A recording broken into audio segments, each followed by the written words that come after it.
भाई और बहनों, दर्शकगण, श्रोतागण, मातृशक्ति को नमन। खास, विशेष, मनमोहक और हमें एक अच्छा इंसान बनाने वाला, इंसानियत के सूत्र देने वाला, मानवता के सूत्र देने वाला, धर्म दर्शन की बात बताने वाला, युवाओं को, बच्चों को, बुजुर्गों को, सबको अच्छे संस्कार देने वाला, सबको प्रसन्न करने वाला, मानसिक शांति देने वाला कार्यक्रम में आपका हार्दिक स्वागत है, अभिनंदन है, सत्कार है। पुनरुत्थान में हम प्रतिदिन नए नए विषयों के साथ में प्रवेश होते हैं और हर विषय शोध परक होता है, हर विषय शिक्षाप्रद होता है, हर विषय ज्ञानात्मक होता है। उसी अनुसार इन विषयों का चयन किया जाता है। तो इसी क्रम के अंदर आज हम एक उपयोग से संबंधित, उपयोग अनुपयोग से संबंधित विषय को लेकर के आपके सामने प्रस्तुत हो रहे हैं। तो आज का हमारा विषय है कि वस्तु के उपयोग से ही वस्तु का महत्व होता है, उपयोग से ही वस्तु का महत्व होता है। भाई और बहनों, दर्शकगण, श्रोतागण, प्रश्न ये है कि हम किसी वस्तु का कैसे उपयोग करते हैं। और ईश्वर ने तो इस सृष्टि के अंदर कोई भी एक रेत का कण भी अनुपयोगी नहीं बनाया है। हर चीज उपयोगी है, परंतु अनुपयोगी कैसे गिनी जाती है? वह व्यक्ति की मानसिकता से और व्यक्ति के जो है वो कहना चाहिए राग द्वेष के माध्यम से। व्यक्ति का किसी वस्तु के प्रति द्वेष हो जाता है तो अनुपयोगी हो जाती है, और व्यक्ति का राग होता है तो वह वस्तु उपयोगी होती है। तो इसीलिए ये व्यक्ति की मानसिकता के ऊपर निर्भर करता है कि कौन सी वस्तु उपयोगी है और कौन सी वस्तु अनुपयोगी है। अब प्रश्न ये है कि कोई भी वस्तु है, व्यक्ति है, स्थान है, उसका हम उपयोग करते हैं तब उसका महत्व है। कुछ उदाहरण लेकर के हम चलेंगे कि मान लीजिए आपके पास में बहुत बड़ा बंगला है, बहुत अच्छा निवास करने का बंगला है, लेकिन उस बंगले का लॉक कर रखा है आपने, उस बंगले की आपको आवश्यकता नहीं, तो आप उस बंगले का उपयोग नहीं कर रहे हो, इसीलिए उस बंगले का कोई महत्व नहीं है। धीरे धीरे वो बंगला ढह जाएगा। आपके पास में दूसरा उदाहरण है कि आपके पास में ज्ञान बहुत है, बहुत अच्छा ज्ञान है, बहुत उपयोगी है, और आपके अंदर वक्तत्व कला भी है, लोगों को आकर्षित करने की कला भी है, लेकिन उस आप ज्ञान का वितरण नहीं करते, तो उसका क्या उपयोग है? वो ज्ञान आपके तक ही सीमित हो जाएगा। कहा जाता है सरस्वती के भंडार की बड़ी अपूर्व बात, ज्यों खर्चे त्यों बड़े और बिन खर्चे घट जात। इसीलिए ज्ञान का उपयोग ये है कि उसको ज्यादा से ज्यादा बांटा जाए। और एक ज्ञान का उपयोग ये है, नानस्स सार यारो, ज्ञान का सार आचार है। जो ज्ञान आपने ग्रहण किया है, जो आत्मज्ञान, जो अच्छाइयों का ज्ञान आपने ग्रहण किया, उसको जीवन में उतारिए, उसको चरित्र के अंदर ढालिए, तो आपका चरित्र अच्छा बनेगा और आप पूजनीय बन जाओगे। उसके बाद के अंदर आप आगे चल करके देखिए, आपके पास में बहुत बड़ी कॉलेज है, लेकिन उस कॉलेज का आप मालिक हो, दूसरा उपयोग कर नहीं सकता, उस कॉलेज का विधिवत उपयोग नहीं करते हो, आपके पास अनुभव नहीं है, आपके पास में इंटरेस्ट नहीं है, या आपकी लापरवाही है, तो वो कॉलेज यूं ही पड़ा है। बहुत सुंदर कॉलेज और बच्चों के पढ़ने की बहुत अच्छी व्यवस्था है, लेकिन आप बकायदा आप मैनेजमेंट सही नहीं करके उसका उपयोग नहीं कर रहे हो, तो वस्तु बेचारी क्या करे, वस्तु उपयोगी होते हुए भी अनुपयोगी हो जाती है। और हमारे राजस्थानी में एक कहावत है कि चलती का नाम गाड़ी, रुक गई तो खटारा है। आपकी अगर गाड़ी मान लीजिए 10 लाख रुपए की गाड़ी है, लेकिन वह गाड़ी चलते चलते रुकती है, या गाड़ी के अंदर थोड़ी सी मिस्टेक है, उस मिस्टेक को आप ठीक नहीं कराते हो, तो गाड़ी क्या काम की? वो तो गाड़ी खड़ी हो जाएगी, वो चलने लायक नहीं रहेगी। और एक 10 साल 15 साल पुरानी गाड़ी है, उसको ढंग से रिपेयर कराता है मालिक और उसका बराबर एंजॉयमेंट करता है, तो वह गाड़ी 10 लाख रुपए से भी बड़ी हो जाती है। भाई और बहनों, दर्शकगण, श्रोतागण, मान लीजिए कि बहुत बड़े धर्म गुरु हमारे जो है शहर के अंदर आ गए। धर्म गुरुओं का काम है कि ज्ञान को बांटना। आपके पास व्यवस्था है, आपके पास पैसा है, आपके पास जगह है, लेकिन आप उन गुरुओं का उपयोग नहीं करते हो, लोगों के लिए आप उनका ज्ञान बांटने के लिए माध्यम नहीं बनते हो, तो आपका कोई उपयोग नहीं। इसलिए व्यक्ति का और वस्तु का, व्यक्ति भी एक तरह से वस्तु में आ जाता है, तो व्यक्ति का या वस्तु का उपयोग जब है, जबकि वह काम में लिया जाता है, जब उसका महत्व होता है। ऐसे हमारे जीवन के अंदर सैकड़ों उदाहरण घटित होते हैं। हर जीवन के प्रतिदिन पग पग पर जो ऐसे उदाहरण घटित होते हैं कि वस्तु उपयोगी जभी है जबकि हम उसका बराबर उपयोग करते रहे। मान लीजिए कि आप बहुत अच्छे टीचर हैं और आप स्टूडेंट को अच्छा पढ़ा सकते हो, लेकिन आप आलसी हो। आप देखते हो कि मेरे को पैसे की तो जरूरत नहीं है, आप स्वार्थी हो, केवल मात्र पैसे के लिए करते हो, तो आप कहते हो मुझे तो अब कोई आवश्यकता नहीं। आप सोते रहते हो, आप आलस करते हो। और वो ज्ञान अगर बच्चों को आप जो है वो फ्री बांटे, वो ज्ञान आप बच्चों को जो है वो सेवा के, निस्वार्थ सेवा के रूप में दें, तो कितना बड़ा उपयोगी हो सकता है। क्योंकि भी ज्ञान को ग्रहण करने में बहुत समय लगता है, पात्रता चाहिए, अनुभव चाहिए, और जब ग्रहण कर लिया है तो उसका सांगोपांग उपयोग होना चाहिए। इसलिए भाई और बहनों, दर्शकगण, श्रोतागण, देखिए सरकार की बहुत बड़ी बड़ी योजनाएं बनती है, लेकिन वो योजना, मान लीजिए कि हमारे यहाँ पर जो अच्छा एक फिल्टर प्लांट लग गया, लेकिन फिल्टर प्लांट को जो है उसके अंदर कोई छोटी सी कमी है, मशीन नहीं है, बहुत छोटी सी कमी है, उस वजह से वो लंबे समय से बंद पड़ा है, उसका हम उपयोग नहीं कर रहे हैं। तो उपयोग नहीं करने से वह वस्तु उस वक्त का महत्व खत्म हो जाता है, वो मात्र वस्तु तक बनी रह जाती है, और उपयोग लेने के बाद में वह वस्तु बहुत उपयोगी हो जाती है, लोगों के लिए सेवा का कार्य करने वाली हो जाती है, लोगों के लिए वह एक अच्छी चीज बन जाती है। इसलिए भाई और बहनों, दर्शकगण, श्रोतागण, आज का जो हमारा ये एपिसोड है इस बात की ओर इंगित करता, ये शिक्षा देता है कि जीवन के अंदर हमारे पास में जो चीज है उसका सही उपयोग करो। अब देखिए, उपयोग और दुरुपयोग दो तरह की चीजें होती है कि हमारे पास में मान लीजिए कि एक चाकू है, उस चाकू को जो है हम पेपर कटिंग के लिए काम ले सकते हैं, सब्जी कटिंग के लिए कर सकते हैं, फ्रूट कटिंग के लिए कर सकते हैं, रस्सी काटने के लिए कर सकते हैं, बहुत अच्छा उपयोगी है। और वह हाथों से नहीं काटी जा सकती, वो चाकू के द्वारा काटी जा सकती। ये उस वस्तु का सदुपयोग है और उसका हम मिसयूज करते हैं। मान लीजिए उससे हम किसी का मर्डर कर देते हैं, किसी का हाथ काट देते हैं, किसी का नाक काट देते हैं, तो उस वस्तु का दुरुपयोग है। ये उपयोग और दुरुपयोग करने वाला व्यक्ति स्वयं है, और ये होता कब है, उसकी मानसिकता के ऊपर निर्भर करता है कि व्यक्ति की मानसिकता किस तरह की है। व्यक्ति की मानसिकता लोगों को कष्ट देने की नहीं है, लोगों की सेवा करने की है, परोपकार की है, तो किसी वस्तु का, किसी पद का जो है, धन का वो दुरुपयोग नहीं करेगा।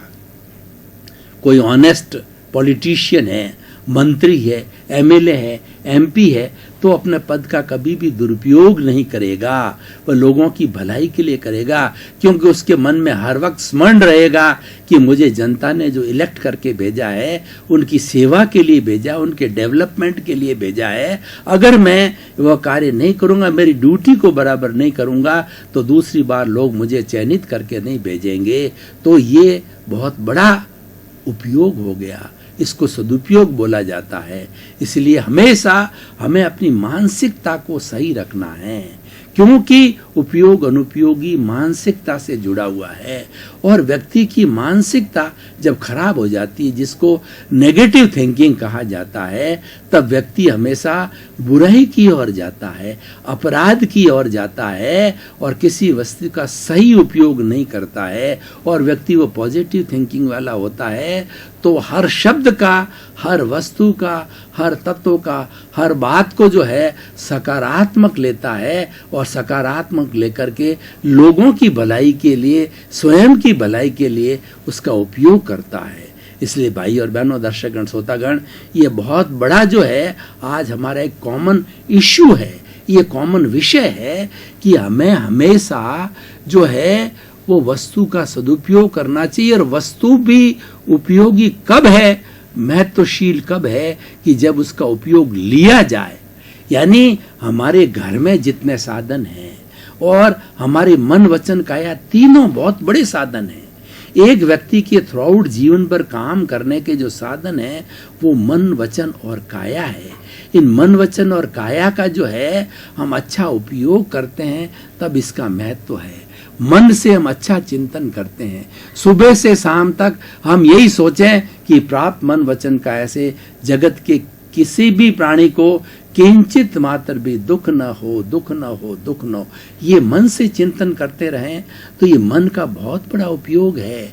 और ऐसा चिंतन करने से बहुत बड़ी पॉजिटिविटी बढ़ती है और हमारे कॉस्मॉस में नेगेटिविटी जो है वो घटती है। कॉस्मॉस में जो विचारों का प्रदूषण इतना एकत्रित हो गया है कि उस प्रदूषण को शून्य करने के लिए हमें उसके सामने जो है पॉजिटिव थिंकिंग रखना पड़ेगा। देख लिए, मान लीजिए हमारे अंदर कोई बुरा भाव आ गया, उस बुरे भाव को क्रश करने के लिए, बुरे भाव को दबाने के लिए उसके पैरेलल हमने एक बहुत बड़े अच्छे भाव को खड़ा कर दिया। मान लीजिए हमारे के अंदर क्रोध की भावना है और क्रोध आता रहता है, तो क्रोध का जो है वो विपरीत कहिए या क्रोध का संतुलन करने वाले वो क्षमा है। क्षमा के भाव को अगर आपने खड़ा कर दिया तो क्रोध का भाव हमेशा दबा रहेगा। इसीलिए हमारे भीतर जो कमजोरी है, हमारे भीतर जो कमी है वो अवगुण है, उस गुण अवगुण के सामने गुण को खड़ा कर दीजिए तो वो गुण दबता जाएगा। तो धीरे धीरे हमारे समस्त अवगुणों के सामने हम गुणों को खड़ा करेंगे तो हमारे अवगुण दबते जाएंगे और हम गुणवान हो जाएंगे।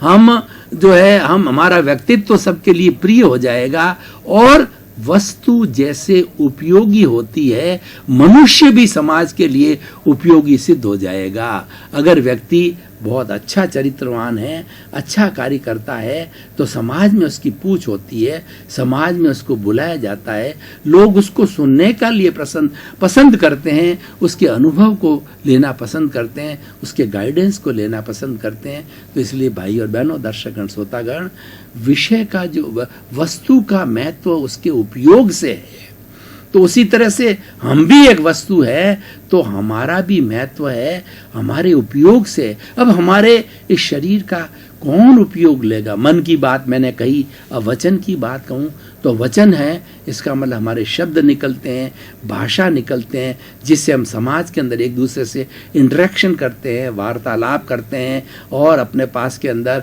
विचार विनिमय करते हैं। ये एक बहुत बड़ा साधन है। तो इस साधन को जो है बराबर हम उपयोग लेते रहें, यानी उसका उपयोग कब होगा? अपनी भावनाओं को हम पब्लिक मीटिंग्स के अंदर व्यक्त करते रहें, टीवी के माध्यम से व्यक्त करें, हम पत्रों के माध्यम से व्यक्त करें और दूसरा है पुस्तकों के माध्यम से व्यक्त करें और लोगों के ग्रुप के बीच के अंदर जो है हमारे अच्छे चिंतन को हम रखते रहें। तो ये वचन का बहुत बड़ा उपयोग है और ये हमारा शरीर है। तो ईश्वर ने जो ये शरीर दिया है ये सेवा के लिए दिया है। शरीर माध्यम खलु धर्म साधनम, हमें जो धर्म की साधना करने के लिए ये शरीर की आवश्यकता होती है। शरीर एक माध्यम है और ऐसा भी कहा जाता है शरीर व्याधि मंदिरम, शरीर जो है व्याधि का मंदिर है। ये शरीर के अंदर बहुत सी व्याधियां रहती, ये चीज अलग है क्योंकि ये पौद्गलिक शरीर है, ये गलन मिलन धर्मा है, इसके पुदल गलते रहते हैं, मिलते रहते हैं, जुड़ते रहते हैं, बीमार पड़ते हैं, टूटते रहते हैं और उसके घिसते रहते हैं। तो ये तो चलेगा, लेकिन क्वेश्चन ये है कि हम इसका सदुपयोग जो है अच्छा एक अच्छे धर्म के माध्यम में इसका उपयोग करें। धर्म के माध्यम में हम दूसरे का परोपकार करें, दूसरे की सेवा करें, अपने परिवार के लोगों के लिए अच्छा कार्य करें, परिवार के लिए अपने बच्चों को अच्छी एजुकेशन दिलाएं और हम परिश्रमी रहें और हर तरीके से जो हमारा जीवन में संतुलन आना चाहिए।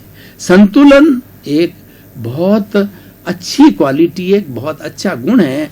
जो व्यक्ति संतुलन पैदा कर लेता है उसका जीवन स्वयं का सुखी होता है और वह भी एक बहुत बड़ा उपयोगी हो जाता है। वह एक वस्तु के रूप के अंदर सबके लिए उपयोगी होता है। देखिए, घर के अंदर बहुत से मेंबर होते हैं लेकिन प्राय उस मेंबर्स में से सबको बराबर लोग याद नहीं करते हैं, बराबर उनका उपयोग नहीं होता है। लेकिन जो एक्टिव है, जो कि एक दूसरे की हेल्प करता है, और दूसरा उसका लूज टेम्परामेंट नहीं है, वह सहनशील है और मदद करने के लिए वो तैयार रहता है, तो घर के उस मेंबर को सभी लोग जो उसको कहेंगे, काम के लिए कहेंगे, क्योंकि उसको बुरा नहीं मानता। और दूसरे मेंबर ऐसे होते हैं जो स्वार्थी होते हैं, वो अपने काम के अतिरिक्त दूसरा काम नहीं करते, वो परिश्रम नहीं होते, तो उनसे ज़्यादा काम नहीं लिया जाता है और वो उपयोगी भी नहीं होते हैं। तो भाई और बहनों, दर्शकगण, श्रोतागण, हमने अपने इस मनुष्य जीवन को प्राप्त किया है जो कि एक सर्वश्रेष्ठ जीवन है। तो इस जीवन का हमें उपयोग करना चाहिए, क्योंकि ये हमारा जो शरीर है वह तो नाशवान है। इस शरीर के अंदर जितना हमारा आयुष्य कर्म है, 50, 60, 70, 80 साल, वो है। उसके बाद के अंदर ये ढहने वाला है, ये जाने वाला है। तो इसका प्रॉपर रूप से यूटिलाइजेशन होना चाहिए, और हम इसको यूटिलाइज करेंगे तो हमें बड़ा संतुष्टि होगी, और उसके साथ साथ के अंदर इसकी वैल्यू बढ़ेगी। तो भाई और बहनों, दर्शकगण, श्रोतागण, आज इस एपिसोड के माध्यम से निष्कर्ष की भाषा के अंदर मैं कहना चाहूँगा कि हमेशा हर वस्तु का जो है महत्व कब है, जब वो उपयोग में ली जाती है। माइक है, ये माइक जो है वो अच्छा जो है कहना चाहिए साफ वॉइस देने वाला है, पर उस माइक को जो है हम किसी भी सभा के अंदर उपयोग में लेंगे या किसी दूसरे व्यक्ति को उपयोग के लिए देने के लिए देंगे, तब उसका उपयोग और पड़ा रहेगा। अगर अपन बक्से में बंद रहेगा तो उसका क्या उपयोग है। किसी भी वस्तु का महत्व जब तक है, जब तक कि उपयोग में ली जाती है। ठीक उसी तरीके से हम अपने मन, वचन, काया, हम अपने शरीर और अपने दिमाग सबका उपयोग जो है स्वयं करते रहेंगे, तो ये हमारा जीवन उपयोगी होगा। लेकिन अनुपयोगी हो जाएगा, और अनुपयोगी होने से उसके क्या असर आएंगे मैं आपको बताना चाहता हूँ कि व्यक्ति आता है और चला जाता है। मतलब जो है जन्म से मृत्यु के बीच का जो अंतर होता है वह जीवन कहलाता है। कौन कितना जीता ये महत्वपूर्ण नहीं है, कौन कैसे जीता ये महत्वपूर्ण है। स्वामी विवेकानंद जी 36 वर्ष जिए, और ऐसे बड़े बड़े महापुरुष हुए जिनकी उम्र बहुत छोटी है, लेकिन उस जीवन काल में उन्होंने मानवता को, उन्होंने विश्व को, सोसाइटी को वह दिया जो कि सदियों तक अमर हो गया, और आज तक भी उसको याद किया जाता है। आने वाले युगों तक उसको याद किया जाएगा, क्योंकि उन्होंने अपना उपयोग किया, उन्होंने उपयोगी वस्तु समाज को दी। तो सब तरफ, चारों तरफ से जो है हमें दृष्टिकोण एक ही रखना चाहिए कि स्वयं उपयोगी बने, वस्तु का उपयोग होने। मैं आपको उदाहरण देना चाहता हूँ कि मान लीजिए हमारा घर छोटा है, और हमारे घर के अंदर हम हर वक्त मार्केट में जाते हैं और चीज़ परचेज करके ले आते हैं और डंप करते हैं, तो वो पड़ी रहती है, सड़ती रहती है, उसका कोई उपयोग नहीं होता है। ऐसा क्यों करें? ये वेस्टेज ऑफ मनी है। हमें हमेशा ये, जब कभी व्यक्ति को ये ध्यान रखना चाहिए कि मार्केट के अंदर परचेजिंग तब की जाए कि जब उसकी चीज़ की उपयोगिता हो, वह वस्तु हमारे हर वक्त काम में आने वाली हो, लेकर के मात्र डंप नहीं करना है, और सिर्फ परचेजिंग के मात्र से जो परचेजिंग नहीं करनी है, उपयोगिता को देख के परचेजिंग करनी है, और उपयोग में लेना है। चीज उपयोगी होती है कई बार, लेकिन हम लेते नहीं है। पेन बहुत अच्छा है और बहुत बड़ा उपयोगी, अच्छा चलता है, लेकिन पड़ा है, हम उसका उपयोग नहीं करते। ऐसे हमारे घर में बहुत से आइटम होते हैं जो कि डंप पड़े रहते हैं, उसका उपयोग नहीं किया जाता है। इसीलिए वस्तु का महत्व उसके उपयोग में है। हमेशा इस चीज को ध्यान रखना चाहिए, और हमारा स्वयं का महत्व भी हमारे उपयोग में है। हमारा उपयोग हम करेंगे, वह उपयोग होना चाहिए वो परोपकार के लिए। आपके पास जो हुनर है, आपके पास जो आर्ट है, उस आर्ट को जीवित रखिए। हर व्यक्ति में कुछ न कुछ हुनर होता है, गुण होता है। अगर एक व्यक्ति में एक गुण भी होता है तो व्यक्ति पूजनीय बन जाता है। उस गुण को जो आपके पास में, रोज उसका रिहर्सल करिए लोगों के सामने। उस जैसे आप बांसुरी का बात है, बांसुरी वादक हैं, तो आप बांसुरी अच्छी बनाइए, प्रैक्टिस करिए, लोगों के बीच में प्रस्तुति करें और आप एक पॉपुलर जो है बांसुरी वादक बन जाएंगे और आपको लोग हमेशा हमेशा के लिए याद रखेगा। अब्राहम लिंकन की बात करता हूं, 19 बार वो असफल रहे, छोटे से छोटे जो है वो इलेक्शन से लगा करके वो हमेशा हारते रहे, लेकिन उन्होंने कभी उपयोग नहीं छोड़ा। दर्शकगण, श्रोतागण, भाई और बहनों, आपका बहुत बहुत धन्यवाद। कार्यक्रम की आप आत्मा हो और जिस शरीर में आत्मा होती है वह शरीर उपयोगी होता है, पूजनीय होता है। कार्यक्रम आज उपयोगी क्यों हो रहा है, इसकी आत्मा आप श्रोतागण, दर्शकगण जो है प्रतिदिन इसको देखते हो, लोगों को प्रेरित करते हो, लोगों को अनुभव बताते हो कि जो इससे हमारे को बहुत बड़ी नई नई चीजें मिल रही है, शोध परक ज्ञान मिल रहा है। तो इसको आप देखते रहिए, आगे बढ़ाते रहिए ताकि इसका उपयोग हो और आपके प्रति मंगल भावना, शुभकामना, आपका जीवन आनंदमय।